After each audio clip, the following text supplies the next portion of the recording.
네, 오늘 사무엘하 11장 1절에서 5절 본문으로 오늘은 큰 제목이 있고 또 소제목이 있습니다. 큰 제목은 이제 죄와 벌이라는 제목으로 이제 첫 번째 시간을 가질 거고요. 이 죄와 벌이라는 큰 제목으로 몇 회를 나눠서 이제 살펴볼 예정입니다.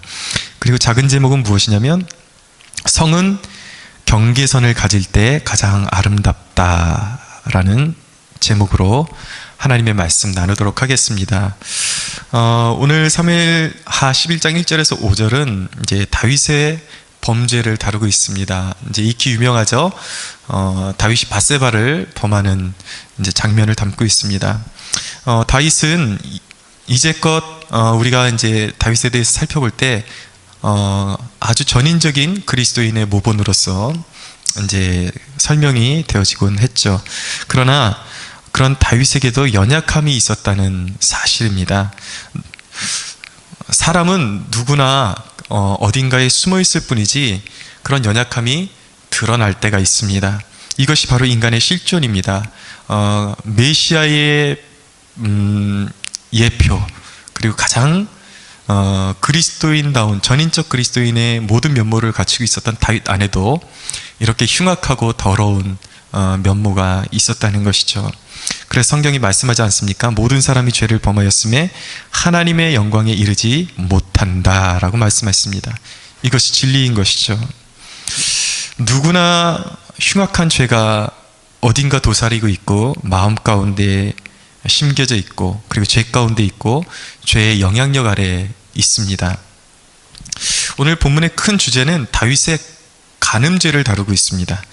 결론부터 말하자면 죄에는 반드시 응징이 따라오게 되어 있습니다. 이 다윗이 벌인 이 악한 일을 하나님께서 보시고 하나님께서 굉장히 냉정한 그 표정으로 그 굳은 그 표정으로 다윗에게 직격탄을 한마디 던져주고 계십니다. 이제 그 말씀이 27절에 나오는데 다윗이 행한 그 일이 여호와 보시기에 악하였더라 라고 말씀하고 있습니다. 그래서 결국 가장 이상적인 그리스도인의 면모를 보여주었던 다윗에게도 이제 불가피한 징계가 이제 기다리고 있게 되는 것이죠. 여러분, 모든 죄가 악하지만 성적인 죄만큼 통제하기가 어려운 죄는 그렇게 많지 않은 것 같습니다. 청소년기를 보내면서 또는 청년기를 보면서 얼마나 이 성적인 유혹들이 사람의 힘을 빼고 마음을 어렵게 하는지요. 그리고 죄책감에 말도 못하게 시달리게 만드는 것이 바로 이 성적인 유혹이라고 이렇게 볼 수가 있습니다. 이 설교가 성적인 이런 고민에 대한 궁극적인 답안은 될 수 없다고 생각합니다. 그래서 자칫 잘못하면 그냥 호기심만 자극하는 그런 주제가 될 수 있기 때문에 설교를 준비하면서 많이 고민을 했습니다. 그래서 부디 제가 살아계신 하나님 앞에 기도하는 마음으로 빌건데 이 설교가 정말 성경에서 말씀하시는 그런 하나님의 백성들을 향한 그런 메시지, 그 이상도 이하도 취급되지 않는 그런 은혜가 부어지기를 간절히 소망합니다. 이 하나님의 말씀을 통해서 우리의 어떤 치우치고 병든 마음이 치유함을 받고 적어도 성적인 관념을 이렇게 바른 길을 찾게 되는 그러한 어떤 길잡이로서의 역할을 감당할 수 있게 되기를 바랍니다. 먼저 이제 우리가 이 본문을 본격적으로 살펴보면서 성에 관한 몇 가지 통찰을 살펴봐야 됩니다. 먼저 우리가 살펴봐야 할 것이 바로 성의 목적은 무엇이냐, 하나님께서 의도하신 성의 목적은 무엇이냐, 이것을 이제 우리가 살펴볼 필요성이 있습니다. 사실 성 자체로는 문제될 것이 전혀 없습니다.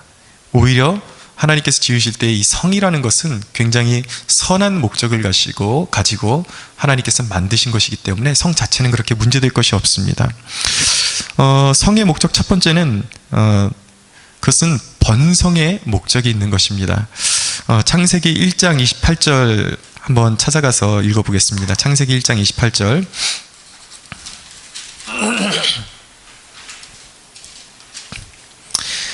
제가 한번 읽어보겠습니다. 하나님이 그들에게 복을 주시며 하나님이 그들에게 이르시되 생육하고 번성하여 땅에 충만하라. 땅을 정복하라. 바다의 물고기와 하늘의 새와 땅에 움직이는 모든 생물을 다스리라 하시니라. 아멘.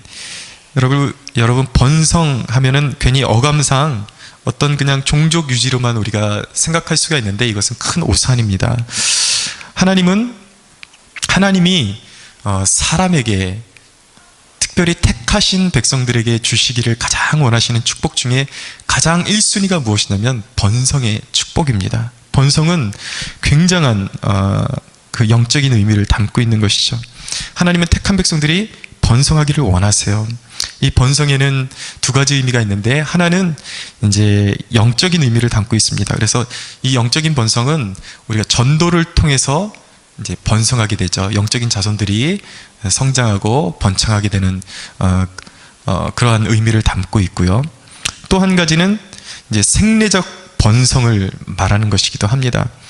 하나님께서 원하시는 것, 믿음의 백성들에게 원하시는 것, 이 생례적인 번성을 통해서 우리의 믿음이 후대에게 전파되기를 원하고 그 후대들이 계속해서 번성해 가면서 사회 속에 어두움을 밝히고 썩어가는 세상 속에서 그들이 그 사회 곳곳으로 침투해서 소금의 역할로서, 여러분 성경에 나오는 소금의 역할은 자명한 것입니다. 그것은 무엇이냐면 부패를 방지하는 것입니다. 그래서 하나님의 자손들이 번창하면서 세상 곳곳, 사회의 영역 곳곳으로 들어가서 세상에 어떤 압도되는 것이 아니라 세상을 다스리는, 오늘 창세기 1장 28절 말씀처럼 세상에 압도되는 존재가 아니라 세상을 섬김과 희생과 그리스도의 정신으로 이 역설적인 은혜가 있는 거죠. 다스리기를 원하시는 것입니다. 그것을 위해서 하나님께서는 택한 백성들이 번성하기를 원하시는 것이죠. 그리고 그렇게 축복해 주기를 원하십니다.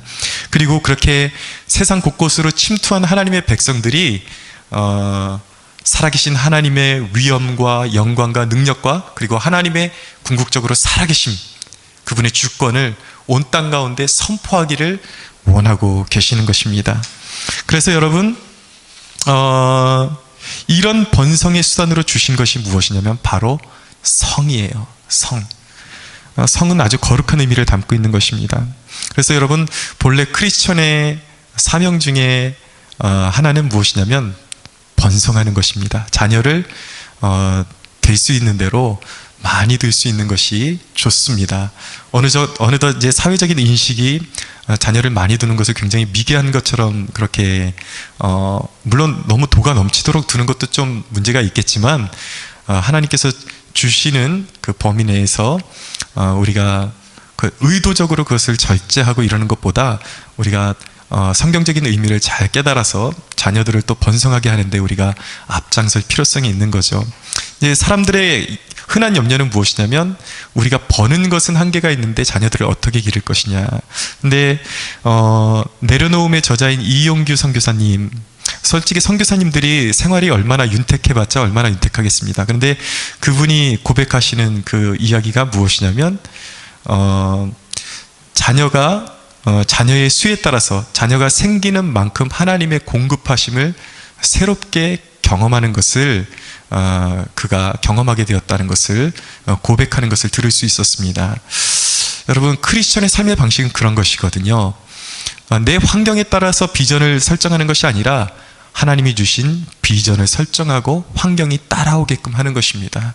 우리가 하나님의 명령에, 지상 명령에 순종하고 또 자녀들을 두면 분명히 하나님께서 우리에게 공급의 은혜를 허락해 주실 줄로 믿습니다. 여러분 성의 그 두 번째 목적은 그것은 공인된 쾌락이라는 것입니다.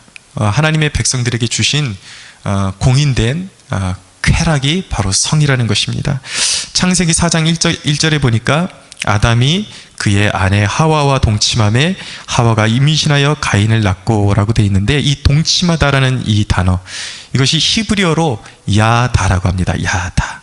그런데 이 야다라는 단어는 성경 곳곳에 나타나 하나님이 원하시는 하나님과 사람의 하나님의 백성과의 관계, 하나님이 원하시는 하나님의 백성과 하나님과의 관계를 야다라고 하는 것입니다.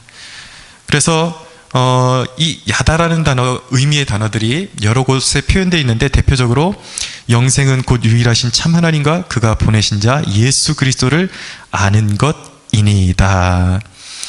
하나님께서 백성들을 알기를 원하시고 하나님의 백성들이 하나님을 알기를 원하시는데, 그 알다라는 단어를 성적인 의미가 담긴 단어를 사용하셨다는 것을 우리가 유념해서 볼 필요성이 있는 것이죠. 거기에 영적인 의미가 있는 것입니다. 이 야다라는 단어는 거기에는 친밀함의 의미가 있는 것입니다. 그리고 인격적인 교감, 이 성을 통해서 인격적인 교감을 나누게 되는 것이죠. 그런데 이 시대가 성을 인격적인 교감의 도구로 쓰는 것이 아니라 동물적인 교감으로 바꾸어 버리고 있습니다.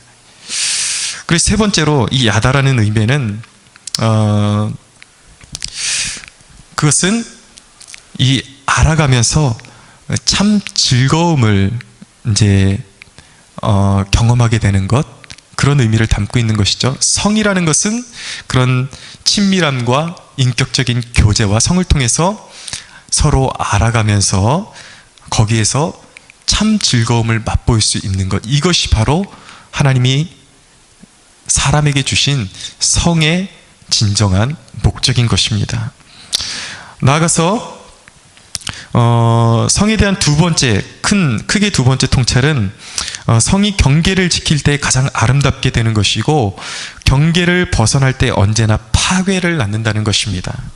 성경은 경우에 따라서 성적인 묘사를 여과 없이 합니다. 성경은 참 적나라하죠. 잔인한 장면도 그대로 여과 없이, 그리고 하나님의 백성들의 어떤 아주 치부, 어떤 아주 극단적인 실수, 오늘 다윗과 같은 이런 범죄함, 극악무도한 범죄들도 여과시키지 않고 그대로 담고 있는 것을 볼 수가 있습니다. 특별히 성에 대해서도 성경은 어떤 경우에서는 참 노골적으로 묘사하는 경우를 볼 수가 있죠. 여러분, 성 자체는 경계를 벗어나지 않을 때 기쁨과 참된 즐거움이 되는 것입니다. 그 경계를 벗어나지 않을 때 참 기쁨이 되는데, 그 경계가 무엇인가? 그 경계가 바로 결혼인 것입니다. 결혼이라는 그 경계선 안에서, 울타리 안에서 그것을 추구하고 즐기게 될 때 그것에 참 기쁨과 즐거움이 있게 되는 것입니다. 그래서 잠언은 성에 대한 교훈을 이제 많이 주고 있는데, 대표적으로 이런 말씀이 있습니다. 잠언 5장에 보면, 너는 내 우물에서 물을 마시며 내 샘에서 흐르는 물을 마시라. 내 샘으로 복되게 하라. 내가 젊어서 취한 아내를 즐거워하라. 내 샘에서 흐르는 물이 밖으로 새나가지 않게 하라는 말씀은 부부간의 관계에서 외도하지 말고 자기에게 주신 아내만을 즐겁게 하라는 그런 어떤 성적인 메시지를 담고 있는 것이죠. 그리고 또한 잠언은 이렇게 말씀합니다. 내 마음이 음녀의 길로 치우치지 말며 그 길에 미혹하지 말지어다. 대저 그가 많은 사람을 상하여 엎드러지게 하였나니 그에게 죽은 자가 허다하더라. 이 성을 잘못 사용하게 되면은 반드시 패망의 길이 오고야 만다는 것입니다. 성은 그 경계 안에서 아름답게 지켜져야 정말 참다운 기쁨이 될 수 있는 것입니다. 하나님은 성을 귀하게 보세요. 왜 그럴까요? 성이라는 것 그 자체가 하나님과의 관계를 보이는 거울이기 때문에 그렇습니다. 왜 하나님께서 그토록 음란한 것들을 싫어하실까? 간음, 음란, 방탕함, 이런 것이 그 영적으로 시사하는 것은 무엇이냐면, 하나님과의 습관적으로 신의를 깨뜨리는 그 사람들의 그 모습, 그것을 하나님은 성경에서 곳곳에서 음란함으로 표현하고 있거든요. 그런 하나님을 향해서 반역하는 인간의 본성이 사람 관계에서 표출될 때 나타나는 것이 음란이고 간음이기 때문에 하나님께서는 성을 굉장히 심각하게 보시고 성을 굉장히 뭐라 그럴까요? 귀하게 보시는 것입니다. 창세기 6장에 보면, 창세기 6장 서두에 보면 하나님의 아들들이 사람의 딸들의 아름다움을 보고 그들을 되는 대로 취했다는 그런 말씀이 나옵니다. 그때부터 이제 이 경계가 무너지는 것이죠. 최초의 사람들이 번성하기 시작하면서 이 성적인 관념이 없이 그냥 눈에 보이는 대로 경계를 벗어나서 거룩함을 추구하지 않고 눈에 보이는 대로 여자들을 취해서 그런 난잡한 그런 관계를 갖게 된 것이죠. 그래서 하나님께서 그 장면을 보시고 뭐라고 하시냐면 나의 영이 영원히 사람과 함께 하지 않겠다라고 선포하시고 그 이후에 나타난 사건이 무엇이냐면 인류 대홍수였습니다. 하나님께서 인류를 세상에서 싹 물로 쓸어버리신 것이죠. 그만큼 음란함이 하나님 앞에 패역한 범죄가 되었다는 것입니다. 이탈리아에 보면 폼페이라는 도시가 있는데 역사적으로 이제 기념물이 되어버렸죠. 이 폼페이라는 도시는 역대 굉장히 번화한 도시였고 굉장히 음란한 도시였습니다. 대중 목욕탕이 당시에 있었고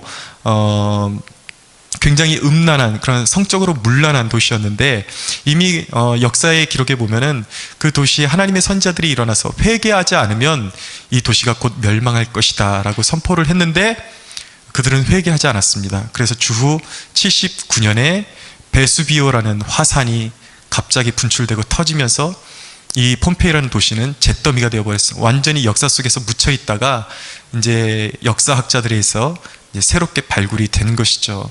여러분, 이 폼페이의 사건은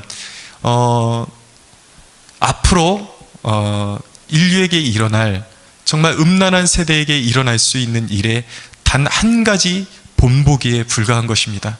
우리는 아무렇게나 살아도 그런 일 전혀 일어나지 않는데요. 아닙니다, 여러분. 그런 사건은 하나님께서 본보기로 한번 보여주시는 것이고 이제 인류의 끝에 재앙의 날에 하나님께서 인류의 음란함을 다 하나님께서 청산하시는 그날이 반드시 오고야 말 것입니다. 여러분, 이 세상을 멸망으로 가장 급속히 몰아가는 죄악, 그것이 바로 그 중심에 성이 있습니다. 경계가 급속도로 무너지고 있습니다. 혼외 관계가 성행을 하고 가정을 넘어서 성의 경계를 넘어서 거룩을 상실하고 마음대로 탐닉되고 있습니다. 여러분, 성경은 분명히 말씀하는데 우상 숭배하는 자와 음행하는 자는 하나님의 나라를 볼 수 없다고 그렇게 천명하고 있습니다. 우리가 이 하나님의 말씀 앞에서 내가 가지고 있는 성관, 그리고 이 세대의 크리스천들이 가지고 있는 성관, 청년들이 가지고 있는 성관, 이것들에 대해서 우리가 다시 한번 반드시 점검할 필요성이 있습니다. 여러분, 음란은 구원받은 백성이라 할지라도 충분히 묶어버릴 수 있다는 사실을 기억하십시오. 대표적으로 이 음란함 때문에 낭패를 본 사람이 누가 있습니까? 삼손이 있습니다. 그는 이스라엘의 사사였음에도 불구하고 이방 여인을 마음대로 취해서 아내로 삼았고, 그리고 창녀와 몸을 합해서 또 몸을 더럽히기도 했던 사사였습니다. 상상할 수 없는 일이 벌어진 것이죠. 그가 그렇게 난잡한 성적인 생활을 해도 처음에는 계속해서 그에게 능력이 나타났습니다. 그런데 마지막에 이제 머리가 밀리고 나서 그의 신세는 처참하게 된 것이죠. 그 놀라운 그 힘을 소유했던 삼손이 블레셋 사람들에게 잡혀서 결국 맷돌을 굴리고 두 눈이 뽑히고 완전히 정말 비참한 신세가 되어버린 것입니다. 여러분, 이 삼손이 마지막에 이제 한 번 회복되는데 그 한 번의 회복을 위해서 그의 목숨을 대가로 지불해야 했다는 사실을 꼭 기억하십시오. 여러분, 특별히 어떤 찬양인도나 어떤 말씀을 전하는 사역자들로서 어떤 음란한 습관을 계속해서 고집하는데도 불구하고, 그 습관을 버리지 못하는데도 불구하고 예배를 인도하고 하나님의 일을 감당하는데 그곳에 기름 부으심이 나타날 수가 있습니다. 그런데 인간의 착각은 기름 부으심이 있으니까 이렇게 해도 괜찮구나. 여러분, 그대로 방치하면 어느 순간 머리가 밀린 삼손처럼 되는 날이 반드시 찾아오고 마는 것입니다. 미국의 복음주의 그 계열에 굉장히 영향력 있던 지도자 가운데 테드 해거드 목사님이라는 분이 계셨는데, 그분이 평상시에 그분의 메시지를 통해서 동성애에 대해서 통렬하게 비판했는데, 그분이 자신이 스스로를 관리하지 못하고 동성애에 빠져서 결국은 그 목회에 지대한 타격을 받게 되는 그러한 사건이 있었죠. 여러분, 하나님께서는 결코 우리의 행위를, 우리의 음란한 습관들을 소홀히 여기지 않는다는 사실을 기억하십시오. 성은 거룩하게, 그리고 하나님이 원하시는 목적에 맞게 사용되어져야 하는 것입니다. 그렇다면 오늘 좀 더 나아가서 살펴보기를 원하는 그 메시지는, 우리 젊은이들 가까이서 축복의 열매를 썩게 하는 그러한 음란의 덫은 구체적으로 어떤 것들이 있을까 몇 가지를 살펴보고 거기에 대한 우리가 대책을 함께 나눠보기를 원합니다. 첫째, 우리 젊은이들 가까이에서 끊임없이 괴롭히면서 축복의 열매를 갉아먹는 음란의 덫. 그 첫 번째 내용물은 무엇이냐면 말 그대로 음란물입니다. 음란한 영상들, 음란한 그 매체들. 여러분, 누구나 성에 눈뜨기 시작하면서 관심을 갖는 것이 바로 이런 음란물입니다. 너나 할 것 없이 자연적으로 본성적으로 성에 대해서 깨어나기 시작하면서 그곳에 관심을 갖게 되어 있습니다. 그런데 여러분, 거기에 중독되면 일상이 힘들어지는 거예요. 정신건강에 해를 끼치게 되고 우리의 영혼을 혼탁하게 만드는 것입니다. 그리고 그런 음란물들의 그 결정적인 해로움이 무엇이냐면, 성에 대한 왜곡된 생각들을, 실제적이지 않은데 왜곡된 생각들을 사람의 생각과 마음에 심어준다는 거예요. 여러분 보세요. 모든 성적인 범죄 배후에, 거의 모든 범죄 배후에 특별히 요즘같이 이렇게 성적인 그런 범죄가 이렇게 난리를 치던 시대가 또 있었습니까? 그런데 여러분, 이런 성적인 범죄가 일어난 후에 조사해 보면은 반드시 나타나는 동일한 코드가 무엇이냐면, 그들이 음란물에 도취가 되어 있었다는 것입니다. 왜곡된 성관을 심어주고 또 그 안에 잔인함이 있고, 그런 왜곡됨이 계속 마음속으로 타고 들어오니까, 그리고 여러분 결정적으로 그런 음란한 것들의 배후에 악한 세력이 있다는, 영적인 세력이 있다는 사실을 간과해서는 안 되는 것입니다. 여러분, 성적인 생각이 다 나쁜 것인가? 그렇진 않습니다. 이 성적인 생각이 있어야지 정상적인 부부간의 성적인 관계가 일어날 수 있겠죠. 그런데 문제는 죄로 오염된 인간의 생각이 온통 난잡하고 왜곡된 성관이 자리 잡고 있다는 사실, 그것이 문제인 것이죠. 그런데 음란물이 가뜩이나 죄성 때문에 부패해서 왜곡된 성관을 가지고 있고 모든 성관이 틀어져 있는 그 사람의 심령 가운데 깊게 침투해서 사탄이 인간이 하지 못할 더러운 것들, 왜곡된 성관을 음란물을 통해서 사람들에게 심어주고 있다는 것이죠. 그것이 바로 음란물이 가지고 있는 중요한 폐단인 것입니다. 두 번째는 젊은이들을 괴롭히는 음란의 덫, 두 번째는 무엇이냐면 자위행위입니다. 설교에서 다루기에는 참 너무 노골적인 주제인 것 같지만, 우리가 청소년, 청년 시기에 가장 심각하고 고민이 되는 영역이 바로 여기에 있습니다. 이 자위행위를 음란물 다음에 제가 이렇게 두 번째 주제로 다루는 이유는, 이 음란물과 그리고 이 자위행위가 밀접한 연계성을 가지고 있기 때문이에요. 둘이 뗄래야 뗄 수가 없는 그러한 관계를 가지고 있기 때문입니다. 교회에서는 이제 이런 주제에 대해서 뭉뚱거려서만 얘기할 뿐이고 거기에 대해서 해답을 잘 주지를 않기 때문에 우리 청소년들이나 청년들이 그냥 한도 끝도 없이 죄책감에 사로잡힐 수밖에 없는 것이죠. 제가 청년 때를 돌아봐도 이런 부분에 대해서 누군가가 구체적으로 좀 조언을 해줬으면 좋겠는데 그런 것을 해줄 수 있는 통로가 도대체 없었습니다. 그러니까 늘 음성적으로 어떤 정보를 취하려고 그러고 그래도 이제 어떤 마음이 시원해지는 정보가 없으니까 이제 계속해서 죄책감에 시달리게 되는 것이죠. 물론 제가 여러분들에게 오늘 말씀을 근거로 해서 드리는 이것도 근본적인 해결책으로서 제시될 거라고 저는 그렇게 생각하지는 않습니다. 그러나 여러분들의 그 올바른 성관을 정립하는 데 조금이라도 도움이 되기를 바랄 뿐입니다. 여러분, 그런데 이 자위행위도 남녀 누구나 본성적으로 또는 어느 계기로 어떤 계기를 통해서 이제 접하게 되는 것이죠. 이제 생리적으로 이것을 이렇게 안 하는 사람들도 있습니다. 그러나 기억해야 하는 사실은 나는 이런 거 생각해 본 적도 없고 안 해. 그러면서 나는 깨끗한 존재야. 결코 그렇게 말할 수 없다는 것입니다. 그렇게 말하는 당신 안에도 분명히 외부로 드러나지 않을 뿐이지 그 마음속의 심중에는 하나님이 보시기에는 동일한 부패함이 있고 음란한 생각들이 있는 것은 자명한 사실이기 때문입니다. 이것 역시 한번 붙잡히면 헤어나올 수 없고 건강한 우리의 생활을 방해하기 때문에 우리가 꼭 한번 다루고 나가야 될 주제인 것이죠. 여러분, 자위가 죄냐 아니냐 가지고 고민할 필요성은 없습니다. 분명한 사실은 죄이기 때문입니다. 죄에 해당되는 목록인 것은 사실입니다. 반드시 치유받아야 하고 치유될 수 있는 영역입니다. 그러나 이것이 괴로운 이유는 우리 몸 안에서 일어나는 욕구이기 때문에 어떻게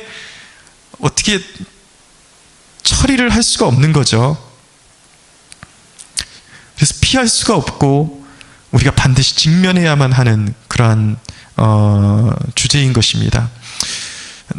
너무 이제 힘든 것은 고치려고 해도 그 고쳐지지 않고 멈추려고 했지만 또다시 반복되는 그런 습관 때문에 한도 끝도 없이 죄책감에 이제 빠져들어가게 되는 것이죠. 그러나 여러분, 반드시 알아야 할 사실이 있습니다. 그것은 무엇이냐면 우리의 그런 연약함, 우리의 힘으로 노력으로 도저히 뛰어넘을 수 없는 연약함을, 우리가 할 수 없는 일을 아시기 때문에 예수님께서 이 땅 가운데 오셨다는 사실입니다. 우리가 우리의 연약함을 인정하고 나의 연약함을 주님 앞에 내려놓고 회개하며 엎드릴 때에 우리에게 용서의 길이 열려 있음을 믿어야 합니다. 여러분, 우리의 의로는 절대적으로 하나님 앞에 설 수 없어요. 그래서 예수님이 절대적으로 필요합니다. 우리는 절대적으로 예수님을 의존해야 합니다. 그리고 예수님의 의로 옷을 입어야 하는 것입니다. 요한일서 5장 16절에서 17절은 이렇게 말씀하고 있는데, 누구든지 형제가 사망에 이르지 아니하는 죄 범하는 것을 보거든 구하라. 그리하면 사망에 이르지 아니하는 범죄자들을 위하여 그에게 생명을 주시리라. 사망에 이르는 죄가 있으니 이에 관하여 나는 구하라 하지 않노라. 모든 불의가 죄로 돼 사망에 이르지 아니하는 죄도 있도다. 이제 사도 요한이 성령의 감동으로 기록한 글인데요, 사망에 이르는 죄도 있고 사망에 이르지 않는 죄도 있다는 것입니다. 여러분, 이 말씀을 우리가 또 잘못 오용해서는 안 될 것입니다. 이 정도는 괜찮구나, 이건 우리에게 허용된 것이구나. 그래서 어떤 문란함을 조장하는 말씀이 결코 아니라는 것을 기억하십시오. 여러분, 분명한 사실은 음란한 죄도, 음란 죄 안에 그 영적인 의미가 아까 말씀드렸듯이 습관적으로 하나님께 등을 돌리는 그 하나님의 백성들에 대한 그런 영적인 어떤 그 모습들을 담고 있는 그러한 모습이 바로 음란한 죄이기 때문에, 음란한 죄는 결코 가볍게 여길 수 없는 그러한 항목이라는 사실을 기억해야 하는 것이고, 우리 안에 음란한 죄가 쌓일 때, 음란한 죄가 있을 때에도 분명히 우리는 지옥에 가야 마땅한 사람들이라는 것을 반드시 기억해야 합니다. 그러나 우리가 예수 그리스도를 영접하고 우리의 어쩔 수 없는 연약함, 그것을 주님 앞에 내려놓을 때에 주님께서 우리를 도와주시고 우리로 하여금 멸망하지 않고 영생의 길로 갈 수 있도록 주님께서 가이드를 해주시고 도와주신다는 사실을 반드시 기억해야 하는 것입니다. 여러분, 제가 이 문제에 대해서 실제적인 조언을 드리면, 첫째는 여러분, 음란물을 가차없이 끊어버리십시오. 거기에 대해서는 자비를 두어서는 안 됩니다. 음란물은 생각을 더럽히고 나아가서 다른 죄를 파생합니다. 계속해서 이제 다른 죄를 조장하는 것이죠. 여러분, 음란물은 단순한 음란이 아닌 온갖 간음과 동성애와 비정상적인, 최근에는 이제 또 아동들을 또 이렇게 내세워서 그것이 이제 문제가 돼서 그것이 사람의 마음에 또 역사를 해서 이제 아동들에게 성인들이 몹쓸 짓을 해서 한 아이의 인생을 망쳐놓는 이런 일들이 계속해서 끊임없이 벌어지고 있는데, 여러분, 음란물은 단순히 그냥 우리가 즐길 수 있는 그러한 용도가 아니라는 것입니다. 온갖 사탄이 심어놓은 왜곡된 것들, 더러운 것들, 이런 것들이 다 음란물의 들어가 있기 때문에 여러분 음란물에 대해서는 자비를 두어서는 안 되는 것입니다. 저와 여러분이 진정한 하나님의 백성이라면 음란물은 단호하게 끊어버려야 하는 것입니다. 두 번째로 여러분들 가운데에 분명히 어떤 자유행위의 문제에 대해서 고민하고 있는 사람들이 있다면, 지체들이 있다면, 여러분 처음부터 통제되지 않는 것을 끊으려고 완전히 끊어버려야 된다라고 그렇게 다짐을 하게 되면 그 부담이 오히려 역작용으로 일어나기가 쉽습니다. 그래서 가장 실제적인 조언은 횟수를 줄이십시오. 횟수를 줄이고 정통제가 안 될 때는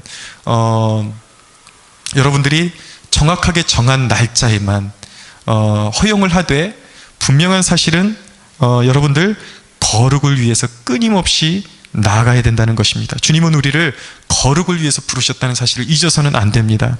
여러분, 우리 안에 이런 내 힘으로 잘 해결되지 않는 문제가 있을 때 우리가 믿어야 하는 사실은 무엇이냐면, 우리가 반드시 거룩해질 수 있음을 믿으십시오. 주님이 원하시는 만큼 우리는 거룩해질 수 있음을 믿어야 합니다. 그리고 무너질 때마다 거기서 역시 나는 안 돼, 이것이 아니라 다시 도전하고, 그 자리에서 뒤로 물러서지 말고 다시 도전하고 다시 도전해서 결국 우리는 하나님께서 원하시는 그 거룩에까지 도전해 나가야 합니다. 사랑하는 여러분, 우리는 이길 수 있습니다. 여러분은 이길 수 있습니다. 이길 수 있다는 사실을 믿으십시오. 여러분, 축복의 열매를 썩게 만드는 그 음란의 덫, 세 번째는 무엇이냐면 혼외 관계, 혼전 관계, 이런 것입니다. 여러분, 청년들을 지도하면서 이제 가끔 이야기를 나누게 되면, 이제 청년들이 교제가 시작되죠. 교제가 시작되면 제가 조언을 합니다. 하나님 은혜 안에서 거룩하게 서로 상처 주지 않게 잘 사겨라 라고 말을 해주면 거의 99%가 대답하는 말이, 목사님 걱정하지 마세요. 알아서 잘해요. 이제 약간 이제 잔소리하지 말아라 라는 그런 표정과 뉘앙스로 이제 저에게 대답을 돌려주는데, 그런데 저는 참 그런 경우를 많이 봐왔습니다. 그렇게 영원히 갈 것 같은 커플이 한두 달 후면은 헤어졌다, 깨졌다, 이런 얘기가 거의 한 100커플이면 한 7, 80커플은 그런 얘기가 들어오게 되어 있습니다. 청년의 때는 아직까지 하나님께서 정하신 배우자를 찾아가는 단계적인 입장이기 때문에 지금 내가 사귀는 사람이 100% 내 배우자감이라고 단언해서는 결코 안 되는 것입니다. 그런데 혼전의 관계를 갖게 되면 그것이 잘못되는 경우에는 앞으로 내가 만날 진정한 배우자에게 죄를 범하는 것이고, 그 사람에게 말할 수 없는 상처를 입히는 것입니다. 여러분, 정말 이 성이라는 것은 말씀드린 대로 이 부부간에 하나님께서 정해주신 경계 안에서 아름답게 우리가 즐길 수가 있어야 하는데, 혼전 동거, 혼의 동거, 이 이면에는 어떤 그 사람의 쓴뿌리가 도사리고 있냐면, 눈에 보이는 대로 그리고 감정에 따라서 살려는 죄악의 쓴뿌리가 도사리고 있는 것입니다. 여러분, 최근에 다큐멘터리나 어떤 TV 프로그램을 통해서 어렵지 않게 접하는 소식이 버려지는 아이들에 대한 소식입니다.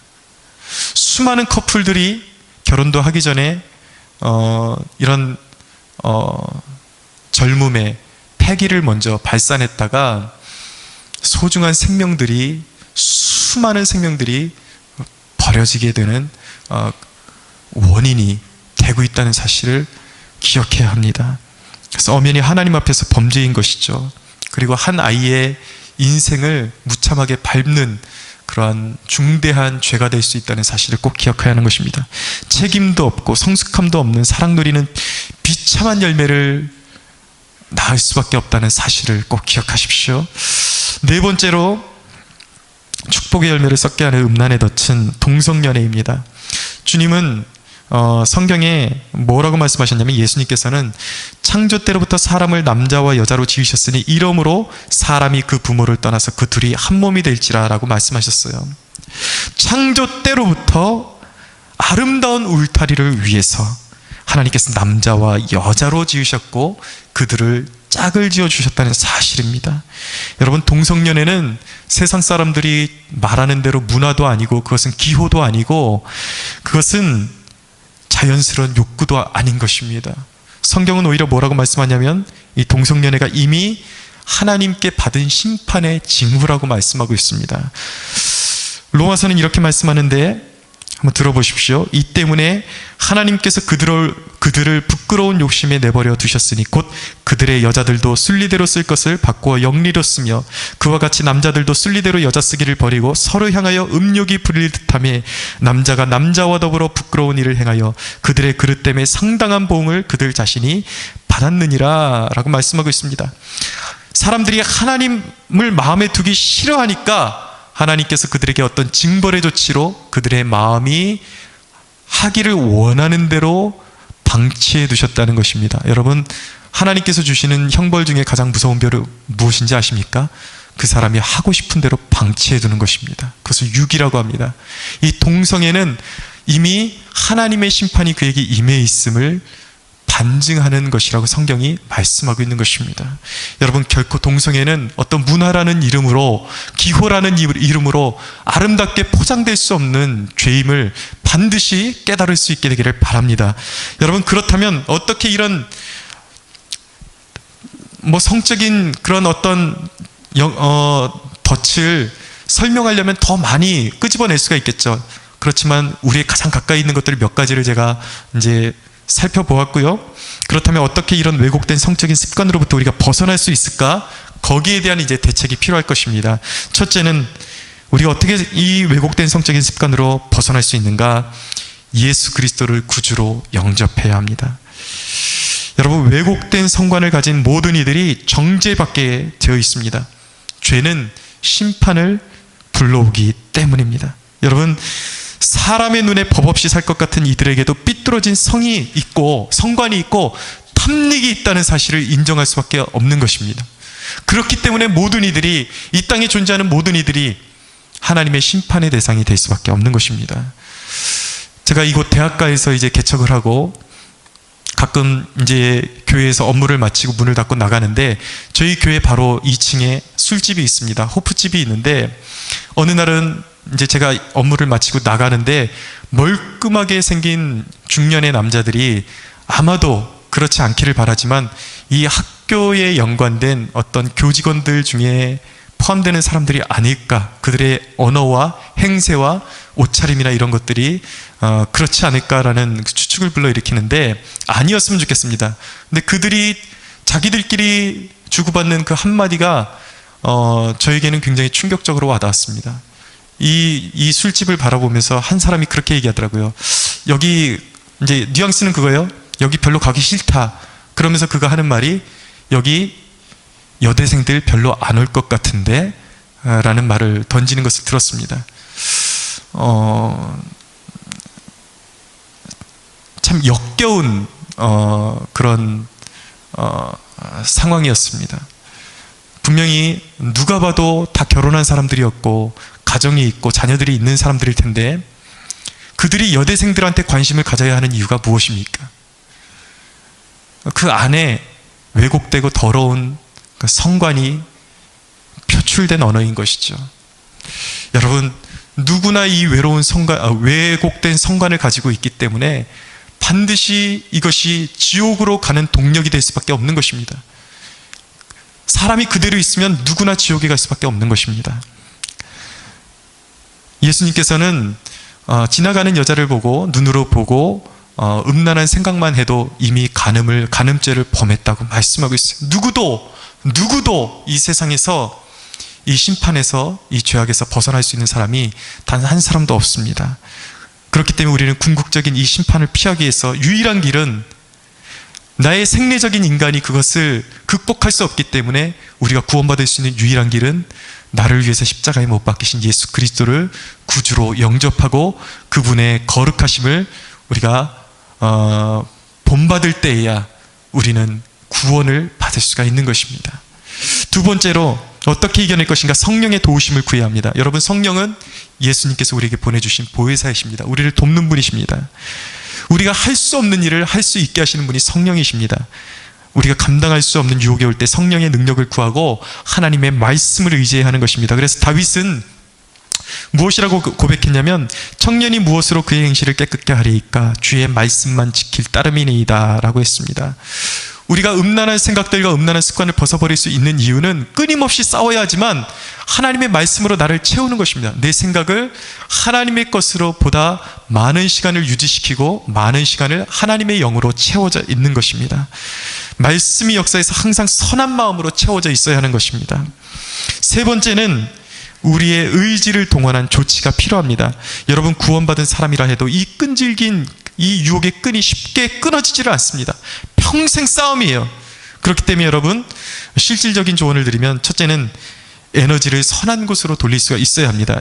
우리가 살아있는 한, 숨쉬고 있는 한 이 유혹이 끊어지지 않기 때문에 에너지를 건강한 일에 몰두할 수 있도록 그렇게 이제 에너지의 그 흐름을 바꾸는 연습을 할 수가 있어야 되는 것이죠. 그리고 두 번째는 요셉처럼 그 유혹이 우리 앞에 있을 때 우리에게 유혹을 줄 수 있는, 성적인 유혹을 줄 수 있는 그런 매개체나 어떤 그 모든 것들을 우리 눈앞에서 치워버리고 그리고 피할 수가 있어야 합니다. 그리고 여러분, 가장 중요한 것은 무엇이냐면 단호하게 우리가 이 죄악의 사슬을 끊어버릴 수 있다는 것을 믿어야 합니다.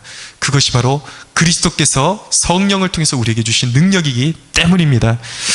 여러분, 크게 네 번째로 회개해야 합니다. 회개를 잘 활용을 해야 합니다. 우리가 무너질 때마다 기억해야 하는 사실, 우리가 완전해질 수 없어서 주님이 날 대신에 십자가를 지셨다는 사실을 기억하고, 주님을 믿을 때에, 우리가 주님을 영접할 때 우리에게 회개의 문이 활짝 열렸다는 사실을 꼭 기억하십시오. 회개하면서 철저히 예수 그리스도의 의로 옷 입고 그 실패의 자리에서 다시 한번 나를 일으켜 세우시는 예수님의 그 능력을 힘입어서 거룩을 끊임없이 추구하면서 내 안에 있는 가나안 족속을 몰아내야 하는 것입니다. 그러나 여러분, 기억하십시오. 하나님은 만홀히 여김을 여기지 아니하신다고 말씀하셨습니다. 하나님을 속일 수 없습니다. 여러분, 의도적으로 계속 죄를 지으면서 나는 연약하니까 결코 하나님 앞에 그렇게 할 수 없다는 사실입니다. 진정한 연약함 가운데 우리가 쓰러질 때마다 회개의 문을 통해서 우리를 받아주시는 예수님께서 우리와 함께 하신다는 사실을 꼭 잊지 마시기 바랍니다. 사랑하는 여러분, 우리가 하나님께 쓰임받으려면 거룩해야 합니다. 하나님께서 우리에게 원하시는 것은 우리의 그 에너지를 소모하게 만들고 악한 세력에게 이용당하게 하는 그러한 곳에 우리의 에너지를 쓰게 원하시는 것이 아니라 우리가 거룩함을 힘입어서 영생을 위한, 영원히 있는 양식을 위해서 일하기를 원하십니다. 여러분, 더러운 그릇은 존귀함을 입을 수도 없고 그 삶 가운데 능력도 나타나지 않아요. 결정적으로 죄는 숨길 수 없고 언젠가 그 죄는 그 여파가 반드시 드러나게 되어 있습니다. 사랑하는 여러분, 잊지 마십시오. 여러분은 세상의 빛입니다. 소금입니다. 우리 안에 있는 가나안의 풍습을 벗어버려야 우리가 세상을 비출 수 있다는 사실을 기억하십시오. 여러분, 어느새 세상과 똑같이 되어버린 나와 이 세대를 위해서 회개의 영을 부어주시도록 우리가 눈물로써, 진심으로써 기도해야 할 줄로 믿습니다. 여러분, 이 시간 우리가 함께 기도할 때에 정말 믿음의 자녀들이 이 경계를 벗어나서, 이 거룩한 경계를 벗어나서 왜곡된 성관을 가지고 있는, 그리고 이 거룩을 상실한 이 시대 가운데 하나님의 회개의 영을 부어주셔서 우리를 거룩하게 하옵소서, 세상을 비출 수 있는 거룩한 도구로 우리가 새롭게 거듭날 수 있도록 도와주옵소서라고 성령의 능력을 구하는 기도의 시간이 되었으면 좋겠습니다.